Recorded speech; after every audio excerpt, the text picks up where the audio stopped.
This time we're in the beautiful Cotswold market town of Tetbury, famous for its former wool industry and today for great architecture, wonderful antique and boutique shops, along with its royal connection. Join us for a walk around the charming streets and lanes and discover something of the past.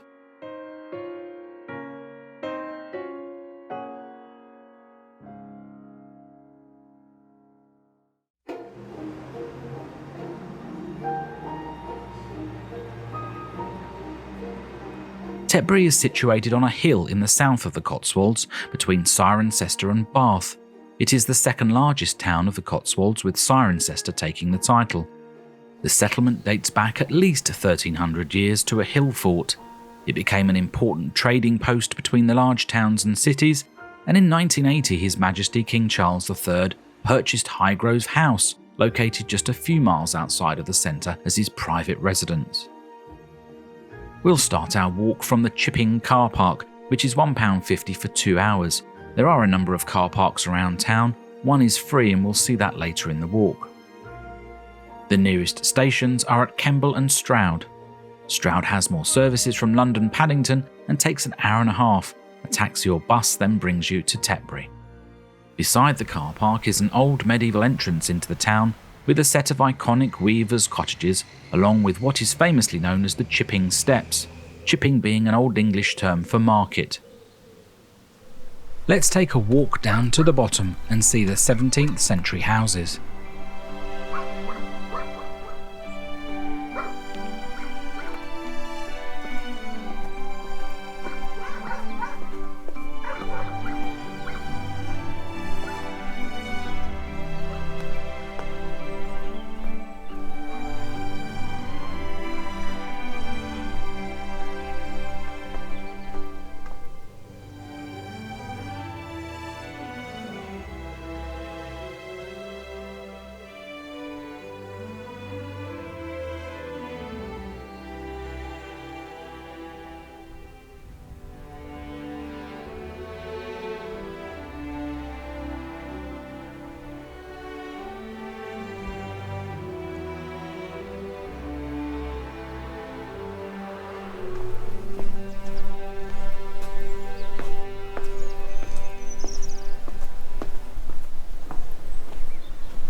At the foot of the steps there is a disused churchyard where an early 18th century chapel once stood.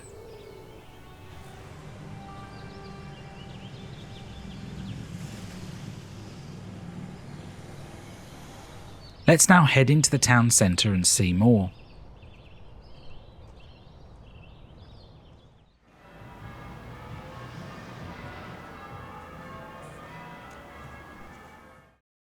Just like Chipping Camden that we visited the other week, Tetbury was another important market town during the highs of the wool industry. Cotswold fleece was deemed to be one of the finest in Europe, and merchants would come from the continent to buy it. In the 16th century, Tetbury was one of the best-known wool and yarn markets in the country. The market house dominates the junction at the centre of town. It was built in 1655 with an arcade on the ground floor so that the wool and yarn markets could be held, and an assembly room on the first floor supported by the large columns. In the 18th century, some alterations were made. The upper floor was used as a town hall and courtroom. The town fire engine was even housed here. It's an impressive relic reminding us of the town's important past.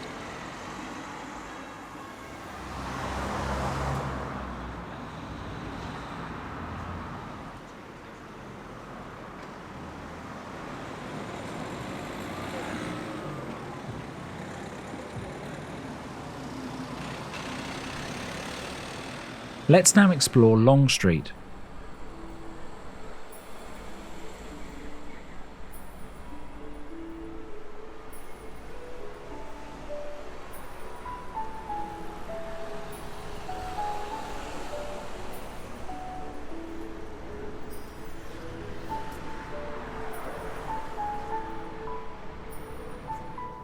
The Close Hotel, a magnificent 16th century yeoman's house, is now a stylish Cotswold hotel.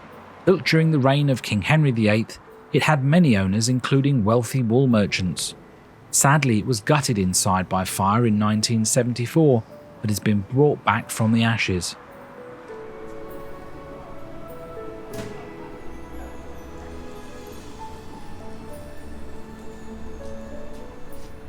Inspired by the royal gardens at Highgrove, King Charles III has a shop filled with sustainably sourced products and artisan crafts designed exclusively for Highgrove. It was a little early to be open as we walked the street. In fact, all along this stretch, you'll find antique, homeware and boutique shops that Tetbury is famous for.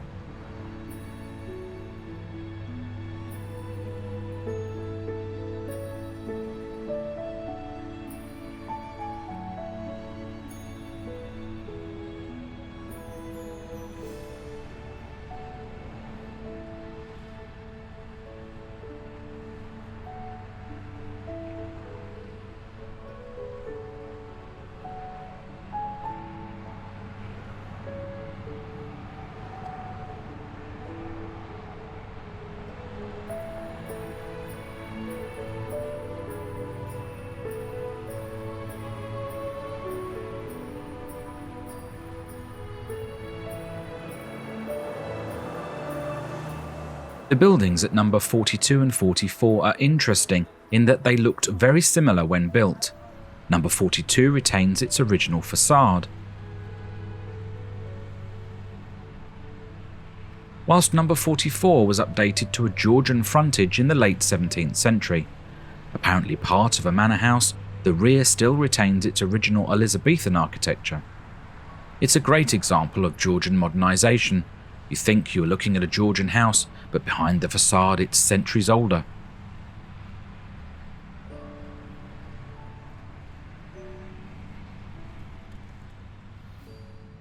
The Tetbury Police Museum is situated in the original Victorian police station, jail and magistrates court. The museum is home to a unique collection of stories, photographs, objects and memorabilia covering the last 200 years.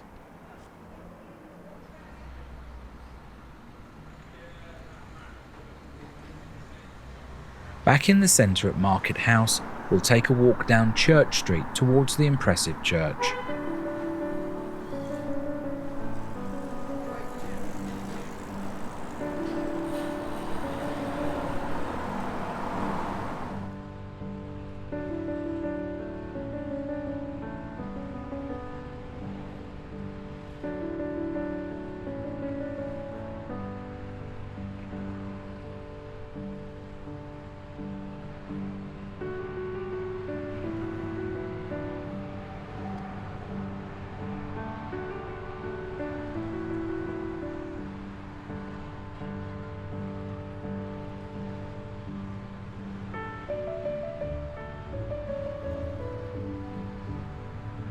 The Church of St Mary the Virgin is a delightful early example of Georgian Gothic churches. It replaced the medieval church which, with the exception of the tower and spire, was demolished in 1777. The designer was Francis Huon from Warwick. Since it was built, it has gone through a number of changes, interestingly the most recent in 1993 to undo Victorianisation and return it to a more original Georgian look and feel. The tower is 57 metres, 187 foot high, and often wrongly believed to be the fourth highest in the country. It actually is not even in the top 50.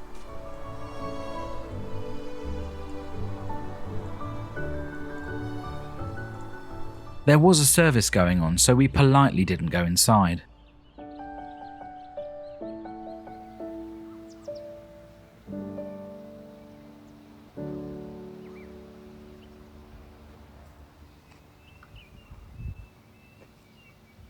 Walking down the green, you can see how the town sits on the hill, and the road drops away as you reach the outer areas of the centre.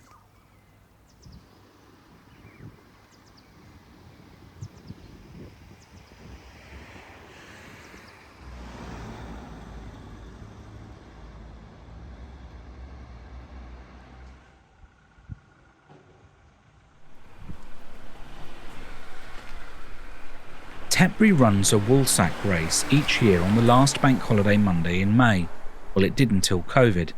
The race takes place on Gumstool Hill, which we're heading to now, one of the oldest and steepest streets in Tetbury with a gradient of 1 in 4.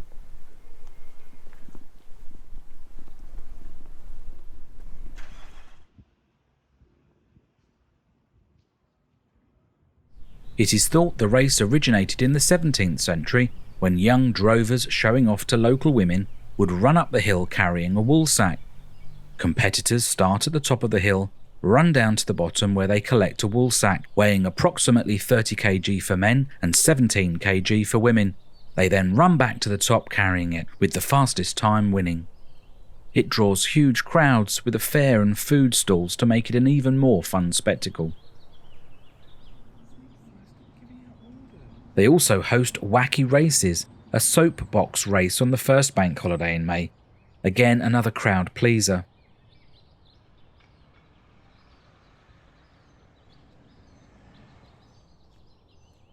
As we arrive at the bottom of Gumstool Hill, ahead of us is what is left of Tetbury Station.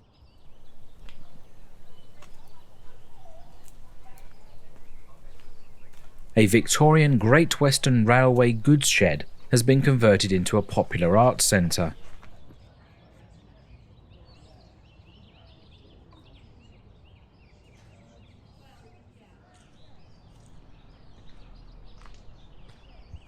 The railway came to the town in 1889 and was the terminus of the branch line that connected to the main line at Kemble.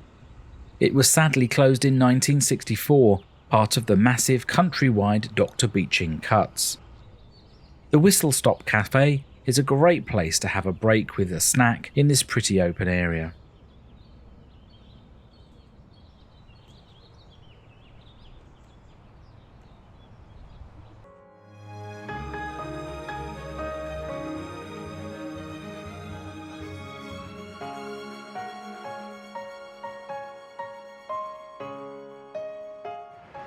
Well, that's it from here in Tetbury. Hope you enjoyed our little tour around the town. Most enjoyable morning here. We've got more like this on the channel, so please do subscribe. Join us again, give us a like and subscribe, and we'll see you on the next video. Thanks very much for watching.